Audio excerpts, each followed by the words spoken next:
বন্যার পানিতে ডুবে আছে সবকিছু। এর মধ্যে বাড়িঘরে ঢুকে পড়ছে কুমির।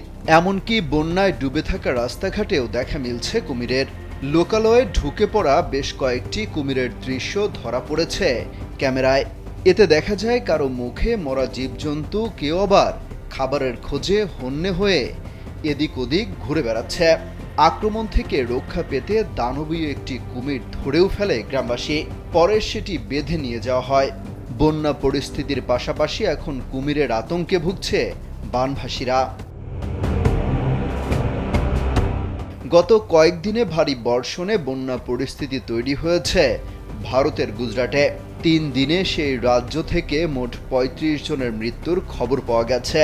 রোববার থেকে শুরু হওয়া বৃষ্টির জেরে গুজরাটে বিশ্বামিত্রী সহ বেশ কয়েকটি নদী বিপদসীমার উপর দিয়ে বইছে। খালাম্মা, আমি আপনার মোবাইলে সেলফিন ইনস্টল করে দিতেছি। আপনার রেমিটেন্সের টাকা আপনি নিজেই জমা করতে পারবেন। সেলফিন, আগামীর ব্যাংকিং। নদীর পানি ঢুকে পড়ছে লোকালয়ে, সাথে কুমিরও আসছে। ভারতীয় সংবাদ মাধ্যম আনন্দবাজার পত্রিকার এক প্রতিবেদন থেকেই তথ্য জানা গেছে।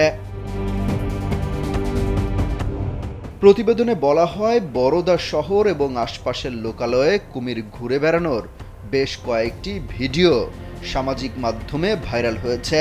ভিডিওতে দেখা যায় মুখে মরা কুকুর নিয়ে বরোদার রাস্তায় ঘুরে বেড়াচ্ছে একটি কুমির।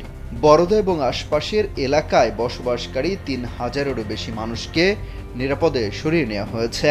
যারা রয়ে গেছে এখনও, তারা বন্যার পাশাপাশি কুমিরের আতঙ্কে ভুগছে। প্লাবিত এলাকাগুলোতে বসবাসকারী বাসিন্দাদের অনেকে বলছেন, কুমিরের ভয়ে ঘরের ভেতর থেকে বের হচ্ছেন না তারা।